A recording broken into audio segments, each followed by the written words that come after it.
कोई भी इंसान अगर समझदारी से सोचे तो वो जानता है कि इस बात से फर्क नहीं पड़ता। एक अच्छा नेता गरीब परिवार से भी आ सकता है और अमीर खानदान से भी आ सकता है, और यही चीज कही जा सकती है एक बुरे नेता या डिक्टेटर के बारे में भी। उदाहरण के तौर पे बात करें, कंबोडिया का जो डिक्टेटर था पोल पॉट, वो एक अमीर खानदान से आता था, लेकिन इटालियन डिक्टेटर बेनिटो मुसोलिनी एक गरीब परिवार में पैदा हुआ था। उसके पिता एक ब्लैक स्मिथ थे और वो बड़े गर्व के साथ इन चीजों को प्राउडली एक्सप्रेस करता था कि कैसे वो जनता के बीच से निकल कर आया है। रशियन डिक्टेटर जोसेफ स्टालिन के पिता एक मोची थे, यानी जूते बनाने वाले, और माँ एक धोबिन थी। और दुनिया का सबसे जाना माना तानाशाह हिटलर भी एक गरीब परिवार में पैदा हुआ था। लेकिन गरीब परिवार में पैदा होने का मतलब ये नहीं कि उसने गरीबों के लिए काम किया था अपने करियर में। उल्टा जानते हो क्या, हिटलर चंदा धंधा का मॉडल चलाता था अपना खुद का। उसके समय में बहुत सी क्रॉनी कैपिटलिस्ट कंपनियों ने करोड़ों का प्रॉफिट कमाया। आईजी फार्बन, डॉयचे बैंक, BMW, कुछ गाड़ियों की कंपनीज जिनको आज आप जानते हैं और कुछ लोग इन गाड़ियों के पीछे बड़ा भागते हैं, पोर्शे, मर्सिडीज बेंज, फोल्क्सवागन, इन सब कंपनियों ने चंदा डोनेट किया था हिटलर को अपने समय में। 2016 में BMW ने माफी भी मांगी थी इस चीज को लेकर। इस आर्टिकल को देखिए, रिग्रेट एक्सप्रेस किया था कि वो एक समय पर हिटलर को सपोर्ट किया करते थे। इंडिया की बात करें तो हाल ही में हमने देखा इलेक्टोरल बॉन्ड स्कैम। मैंने पूरा वीडियो बनाया इस पर कि कैसे ये एक घोटाला नहीं बल्कि घोटालों का भंडार था। बहुत सी कंपनियों को इससे फायदा हुआ और आम जनता को नुकसान। पिछले 10 सालों में प्रधानमंत्री मोदी के मित्र जैसे कि गौतम अडानी भरपूर तरीके से अमीर बनते रहे और देश के 80 करोड़ गरीब लोगों को 5 किलो मुफ्त अनाज लेने पर मजबूर कर दिया गया। बेरोजगारी और महंगाई ने गरीब लोगों की कमर तोड़कर रख दी है आज के दिन। अब तो ऐसी सिचुएशन आ चुकी है कि नरेंद्र मोदी खुद को गरीब परिवार का बताते हुए जिन राहुल गांधी को एलीट वर्ग का प्रोजेक्ट करते थे, युवराज कहते थे, आज वही राहुल गांधी खुल्लम खुल्ला गरीबों को कह रहे हैं कि वो गरीबों के हैं और नरेंद्र मोदी अडानी अंबानी जैसे अमीर सेठों के हैं। अडानी को बिना मजदूरी बिना कुछ लाखों करोड़ रुपए देते हैं तो कहते देखो देखो देखो विकास हो रहा है।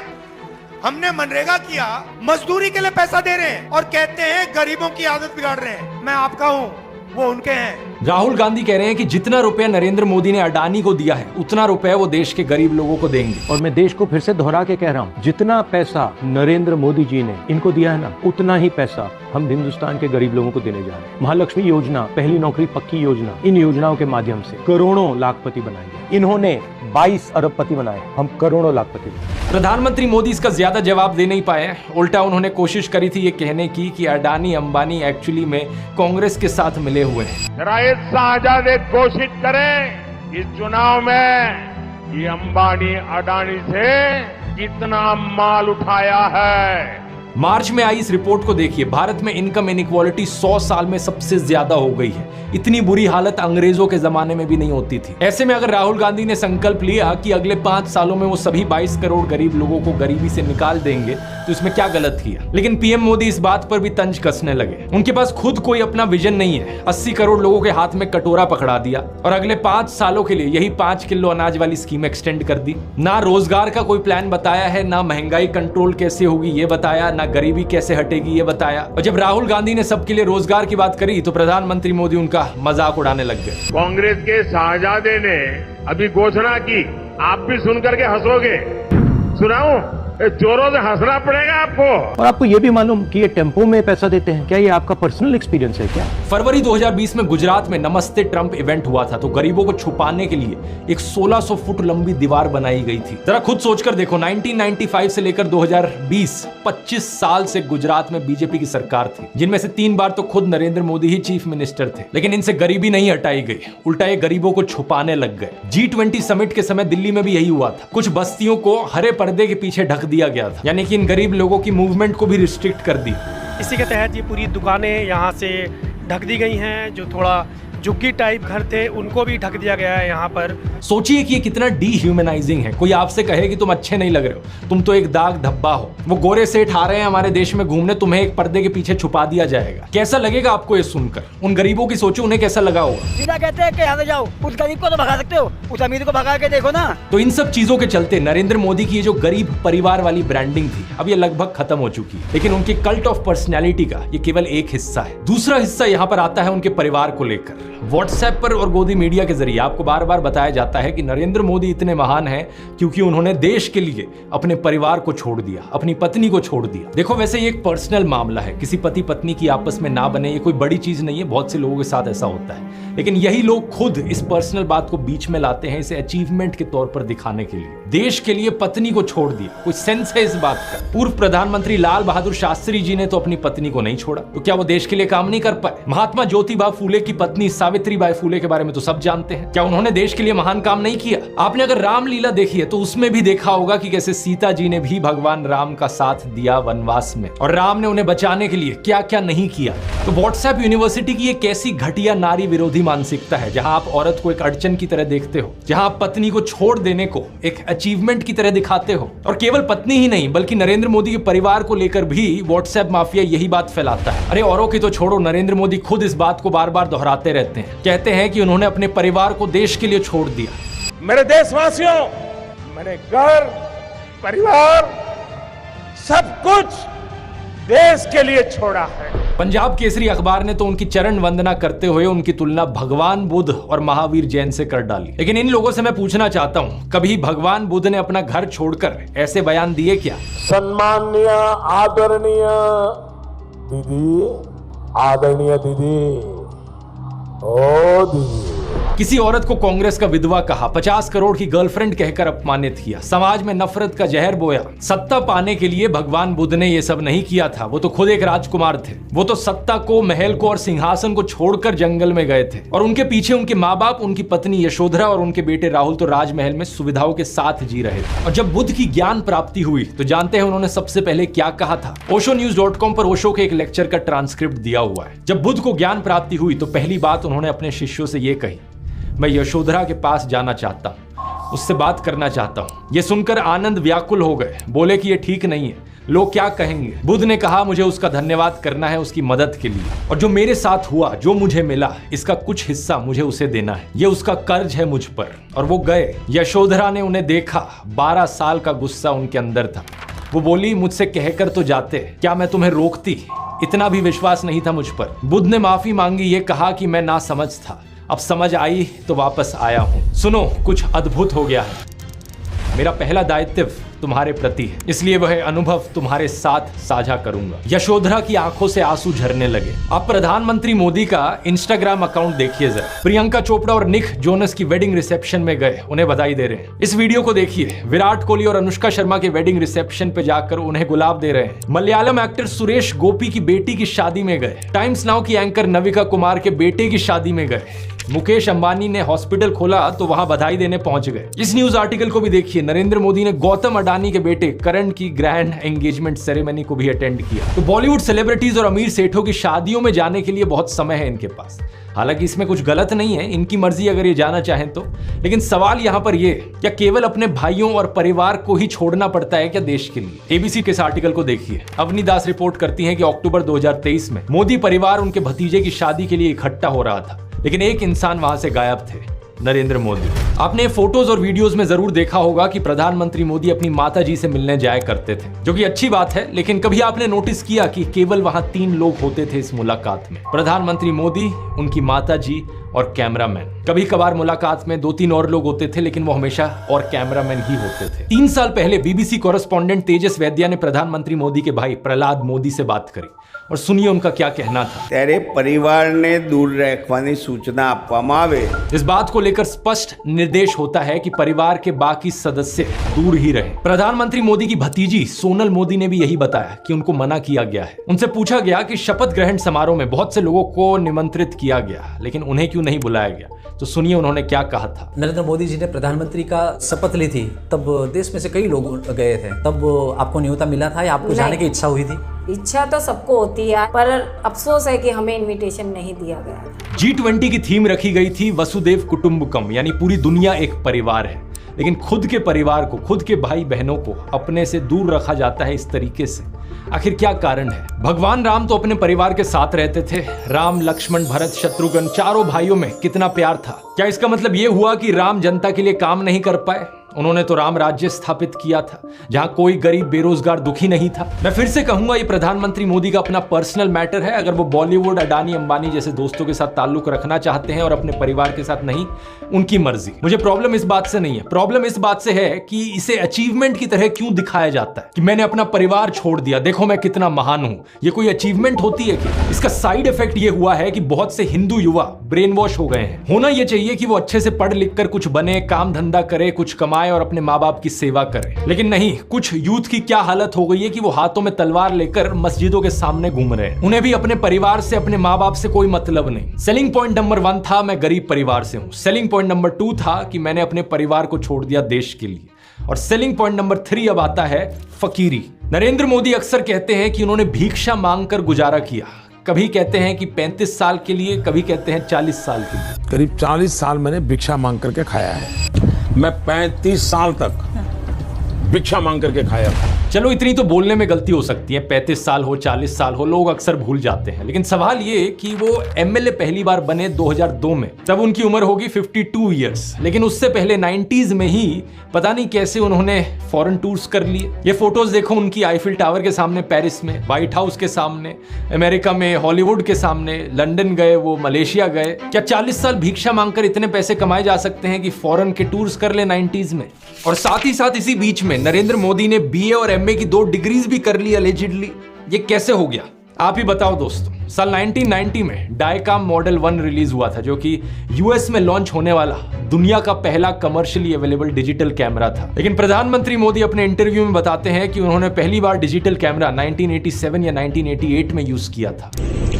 मैंने पहली बार डिजिटल कैमरा का उपयोग किया था 87-88 में शायद। मतलब भिक्षा मांगकर यहाँ पर फॉरेन टूर भी कर लिए और डिजिटल कैमरा भी खरीद लिया डिजिटल कैमरा के रिलीज होने से पहले। वाह क्या फकीरी है। वाह मोदी जी, वाह वाह। अपनी कलम को गिरवी रख चुका एक गीतकार कहता है कि फकीरी है आपके स्वभाव में। एक फकीरी है आपके स्वभाव में। कभी नरेंद्र मोदी खुद ही कहते हैं कि हम तो फकीर आदमी हैं, झोला उठाकर चल पड़ेंगे। अरे हम तो फकीर आदमी हैं, झोला लेके चल पड़ेंगे जी। लेकिन पूरी दुनिया में आपने ऐसा कोई फकीर देखा है जो 1,40,000 का चश्मा लगाता हो, अपनी बूढ़ी माँ को नोटबंदी के लिए लाइन में खड़ा कर दिया और खुद घूमते हैं 12 करोड़ की मर्सिडीज में? एक तरफ तो शास्त्री जी जैसे प्रधानमंत्री देखे हैं देश ने। बताया जाता है कि उनके पास सिर्फ 2 धोती और 2 कुर्ते हुआ करते थे। कुर्ता फटकर इस्तेमाल करने लायक ना रहे तो उसे भी रुमाल बना लेते थे लाल बहादुर शास्त्री जी। लेकिन प्रधानमंत्री मोदी की यूएस विजिट की इन फोटोज को देखिए, एक दिन में 4 बार कपड़े बदलते हैं। द प्रिंट में लिखे गए इस आर्टिकल को देखिए, उत्तराखंड और हिमाचल जाते हुए प्रधानमंत्री मोदी ने 8 घंटे में 4 बार कपड़े बदले। इस टाइम्स ऑफ इंडिया के आर्टिकल को देखिए, प्रधानमंत्री मोदी गंगा आरती करने गए तब भी कपड़े बदलते जा रहे हैं। हुबली टाइम्स वालों ने तो इनकी फैंसी ड्रेस का एक पूरा कोलाज बना दिया। इंडिया टुडे ने भी इनकी 22 हेड गियर्स की कलेक्शन दिखाई है इस आर्टिकल में। और इस इंडियन एक्सप्रेस के कोलाज को भी देखिए। अगर ये फकीरी वाली बात भी नहीं बैठती लोगों में, तो इस सब के बाद अगला हथियार आता है कि इनको भगवान का अवतार ही बना दो। ये एक बार नहीं, 2 बार नहीं, बल्कि कितनी बार कितने नेताओं ने बार बार प्रधानमंत्री मोदी को भगवान से कंपेयर किया है। और मोदी जी भारत के भगवान का वरदान बन के आए हैं। भगवान नहीं, मनुष्य के रूप में नरेंद्र मोदी जी के रूप में अवतार लिया। हमारे माननीय प्रधानमंत्री जो खुद भगवान स्वरूप है, मोदी जी के रूप में श्री रामचंद्र ने जन्म लिया है। मोदी जी है ना, साक्षात भगवान महाकाल जी का अवतार है। मोदी राम और अमित शाह कृष्ण। अरे कुछ लोग तो मंदिर भी बनाने लग गए। पुणे में एक बीजेपी वर्कर ने नरेंद्र मोदी के लिए मंदिर बना दिया, गुजरात में इनका एक मंदिर बना, तमिलनाडु में इनके लिए एक मंदिर बना। क्या मजाक चल रहा है ये इकलौते नेता नहीं है जिन्हें भगवान से कंपेयर किया जाता है। एक समय पर एडोल्फ हिटलर को भी जीसस से कंपेयर किया जाता था। राजनीति में हिटलर की एंट्री की तुलना की जाती थी जीसस के रिजरेक्शन से। लेकिन उस समय यह सवाल उठा कि ये बात जमेगी कैसे? जीसस तो शांति की मूर्त थे, सूली पर भी चढ़ाया गया उन्हें, तब भी उनके दिल में कोई नफरत नहीं थी। बोले कि हे भगवान उन्हें माफ करना। जबकि हिटलर तो नफरत का सौदागर था, तो कैसे जीसस का इस्तेमाल किया जाए नफरत फैलाने के लिए और हिटलर को उससे भी कंपेयर किया जाए? इसके लिए हिटलर और नाजी लोगों ने बाइबल को ही बदल डाला। मजाक नहीं कर रहा, ओल्ड टेस्टामेंट जो थी बाइबल की, उसे ही हटा दिया गया उनके समय में। जीसस को इस तरीके से चित्रित किया गया कि वो ऐसा लगे कि वो यहूदियों के खिलाफ लड़ने वाले एक फाइटर हो। सिमिलरली बीजेपी के लोग बार बार नरेंद्र मोदी को भगवान का अवतार करके पुकारते हैं। लेकिन यहां भी दिक्कत वही आ जाती है कि नरेंद्र मोदी तो नफरत फैलाते हैं, लेकिन श्री राम की सूरत में दिखती है विनम्रता, सौम्यता, करुणा। राजा रवि वर्मा की इस आइकॉनिक पेंटिंग को देखिए, राम दरबार, जो कि हमारे देश के करोड़ों घरों में लगी हुई है। इस प्रॉब्लम का समाधान ढूंढने के लिए इनके लोगों ने राम की सूरत बदलनी शुरू कर दी। पिछले कुछ सालों में आपने देखा होगा ये एंग्री हनुमान और एंग्री राम की आइकॉनोग्राफी, गाड़ियों के पीछे इसे लगाया जाता है ये दर्शाने के लिए कि ये है असली में भगवान राम। चरित्र ही बदल दो भगवान का। रामायण में मुसलमानों का कोई जिक्र नहीं है, लेकिन इन लोगों ने रामायण को भी तोड़ मरोड़ दिया अपने नफरतखोर एजेंडा के लिए। 2016 में एक बीजेपी एमपी ने कहा कि मुसलमान तो रावण के डिसेंडेंट्स हैं। व्हाट्सएप माफिया वालों ने हमारे हिंदू स्क्रिप्चर्स में एक झूठा कोट इंसर्ट कर दिया, धर्म हिंसा तथैव च, जो चीज किसी वेद पुराण में नहीं थी, किसी रामायण महाभारत में नहीं थी। इन्होंने जबरदस्ती अपना नफरतखोर एजेंडा बीच में घुसा दिया उसके। धर्म हिंसा तथैव च, आपको जान करके आनंद होगा कि ये किसी भी ग्रंथ में कहीं पर भी नहीं लिखा हुआ है, और इससे आपके रोंगटे भी खड़े हो जाने चाहिए कि ये कौन सी सेंट्रलाइज्ड कॉन्स्पिरेसी यूनिट है जो इतनी बड़ी बड़ी साजिशें करती है कि जो बात धर्म ग्रंथ में लिखी भी नहीं हुई है उसको संस्कृत में लिख करके उसको चारों तरफ व्हाट्सएप से और दूसरे जरियों से फैला देती है। सच तो ये है दोस्तों कि ये लोग हमारे हिंदू धर्म को ही तोड़ने मरोड़ने लग गए अपने नफरतखोर एजेंडा को फैलाने के लिए। लेकिन अब बहुत से हिंदुओं को इनका एजेंडा समझ में आ गया है। इस तरीके का हमारे धर्म के साथ खिलवाड़ करना लोगों को अच्छा नहीं लग रहा है, इसलिए ये कार्ड भी अब फेल होता जा रहा है। तो इन बीजेपी वालों ने क्या सोचा कि अवतार से एक लेवल नीचे इन्हें सर्वगुण संपन्न शक्तिमान दिखाया जाए। वाह क्या सीन है, वाह क्या सीन है। लेकिन किसी को यहां शक्तिमान बनाने का सबसे आसान तरीका है कि दूसरी साइड वाले की इमेज नीचे गिराओ। इसलिए इनके आईटी सेल ने राहुल गांधी को पप्पू बना दिया। व्हाट्सएप पर इनकी आधी अधूरी क्लिप्स तोड़ मरोड़ के दिखाई जाने लगी कि जैसे राहुल गांधी में तो कोई समझ ही नहीं है, वो तो बिल्कुल बेवकूफ इंसान है। लेकिन सच्चाई यह है कि पिछले 10 साल में पीएम मोदी ने एक भी प्रेस कॉन्फ्रेंस नहीं करी, कोई अनस्क्रिप्टेड इंटरव्यू नहीं किया, जबकि राहुल गांधी ने दिल्ली यूनिवर्सिटी से लेकर हार्वर्ड यूनिवर्सिटी तक लेक्चर दिए हैं। लोगों से ढेर सारी हर साल 2 साल अनस्क्रिप्टेड इंटरैक्शंस की हैं। ये बात सही है कि उनकी कुछ फनी क्लिप्स जरूर हैं जहां उनके मुंह से कुछ उलट पुलट निकल गया। This morning I got up at night. लेकिन ऐसी क्लिप्स तो नरेंद्र मोदी की भी बहुत है। तीसरा कहा था विमेन डेवलपमेंट की मैंने बात कही थी, मैं कब हो गया ये? नरेंद्र मोदी वही हैं जो नाले से निकलने वाली गैस से चाय बनाने की बात करते हैं। कहते हैं कि पसीने से मुंह पोंछ लेता था तो ग्लो आ जाती थी। कभी ये क्लाइमेट चेंज को डिनाई करते हैं कि गर्मी नहीं बढ़ रही बल्कि हमारी गर्मी सहने की शक्ति कम हो रही है, तो कभी ये बादलों से रेडार का सिग्नल रोकने की बात करते हैं। लेकिन मैंने कहा इतने क्लाउड है, बारिश हो रही है, तो एक बेनिफिट है कि हम राडार से बच सकते हैं। एक तो जानते नहीं है, ऊपर से अहंकार इतना कि अपने अज्ञान का भी एहसास नहीं। एक दफा मोदी दूसरे देश में गए थे, वहां भारत का राष्ट्रीय गान चल रहा था और ये बीच में ही चलने लगे। ऐसी गलती किसी से भी हो सकती है, लेकिन बात मैं यहां पर यह बताना चाह रहा हूं कि प्रधानमंत्री मोदी की भी फनी क्लिप्स बहुत सारी हैं। दूसरों को पप्पू बोलने से पहले अपनी क्लिप्स पर नजर डाल लो। पप्पू को हारने का डर लग रहा है, पप्पू को नहीं बनाएंगे। और अभी तो एक बहुत बेहतरीन मौका मिला है। हमारे फॉर्मर सुप्रीम कोर्ट के जजेस ने राहुल गांधी और नरेंद्र मोदी दोनों को एक 1-on-1 डिबेट के लिए इनवाइट किया है। राहुल गांधी तो इस इनविटेशन को ऑलरेडी एक्सेप्ट कर चुके हैं, लेकिन नरेंद्र मोदी अभी भी चुप है। अगर ऐसा होता है तो जनता के लिए भी एक बड़ा सीधा मौका होगा देखने का कि नरेंद्र मोदी और राहुल गांधी में से कौन ज्यादा समझदार है, कौन ज्यादा इंटेलिजेंट है और कौन ज्यादा केपेबल लीडर है देश के लिए। लेकिन नरेंद्र मोदी अगर इस डिबेट से भागते हैं और जवाब ही नहीं देते तो समझ जाना कौन यहां पर बेहतर है। इस कल्ट ऑफ पर्सनैलिटी में प्रधानमंत्री मोदी का सबसे बड़ा कार्ड है सब जगह फोटो चिपकाओ। बचपन में मैं सोचता था कि ये कोका कोला जैसी ड्रिंक्स की एड्स क्यों आती हैं टीवी पर, हर कोई तो जानता है कि कोका कोला क्या है। बाद में मुझे समझ आया कि out of site is out of mind, यानी नजर से बाहर तो दिमाग से बाहर। और इसकी उल्टी एक टैक्टिक है, जितना नजर में रहोगे उतना लोगों के दिमाग में घुसोगे। अखबार पर नरेंद्र मोदी, रेडियो पर नरेंद्र मोदी, टीवी चैनलों पर नरेंद्र मोदी, फेसबुक पर नरेंद्र मोदी, पेट्रोल पंप की होर्डिंग्स पर नरेंद्र मोदी, सड़क पर पोस्टर छपे हैं, गूगल एड्स पे करोड़ों खर्च करके अपना चेहरा दिखा रखा है, हर एक सरकारी स्कीम के इश्तिहार पे। अरे ये सब तो छोड़ो, कोविड वैक्सीन के सर्टिफिकेट पे भी नरेंद्र मोदी। सेल्फी पॉइंट्स तक बना डाले इन्होंने जगह जगह। 2022 की इस रिपोर्ट को देखिए। आईएनबी मिनिस्ट्री ने बताया कि सरकार ने 8 सालों में 6400 करोड़ से ज्यादा रुपए खर्च किया एडवर्टाइजमेंट्स पर। हर रोज का 71 लाख रुपए तो अखबारों में ऐड देने में लगा दिया। और ये सब तो सरकारी पैसे से चलने वाली एड्स थी। इसके अलावा जो पार्टी फंड से चलने वाली एड है वो अलग, और गोदी मीडिया के एंकर जो दिन रात चाटुकारिता करते हैं वो अलग। हर जगह नरेंद्र मोदी। एक गायक थे जिम मॉरिसन, उन्होंने कहा था कि जो मीडिया को कंट्रोल करता है वो दिमाग को कंट्रोल करता है। लेकिन एक और सिंगर थे बॉब मार्ले, उन्होंने कहा था कि हर वक्त हर किसी को बेवकूफ नहीं बनाया जा सकता। और अब यही हो रहा है कि हर तरफ मोदी का चेहरा देखकर लोग उकता गए हैं और ये जो वॉर रुकवाने वाली कहानियां हैं इन पर पूछा जा रहा है कि इतनी ही वॉर रुकवाने वाले हो तो मणिपुर की हिंसा क्यों नहीं रुकवा देते।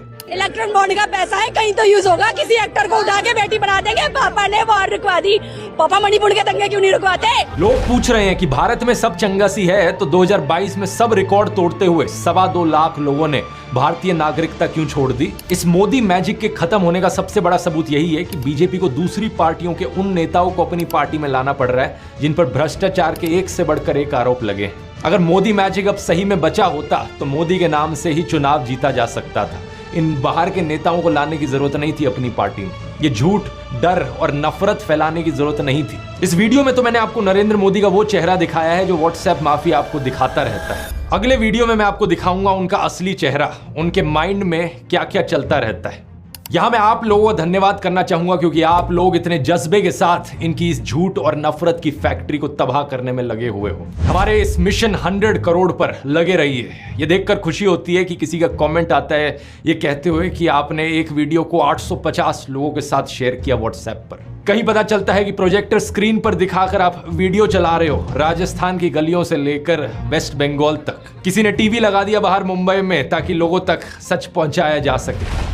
इसी तरीके से लगे रहो। हमें देश के लोकतंत्र को बचाना है, देश के संविधान को बचाना है। वोट करने जरूर जाना और अपने आसपास के 10 लोगों को कन्विंस करना वोट करने के लिए। वोट करना इस नफरत और झूठ के खिलाफ। मुझे यकीन है कि हम इकट्ठे मिलकर देश को बचा लेंगे। अगर आपने इस ब्रेन वॉशिंग माफिया के चारों डिपार्टमेंट्स के बारे में पहली बार सुना है तो इस वीडियो को जरूर देखिए। यहां पर मैंने शुरुआत से समझाया था पहले डिपार्टमेंट के बारे में। क्लिक करके देख सकते हैं। इनकलाब जिंदाबाद। जय हिंद।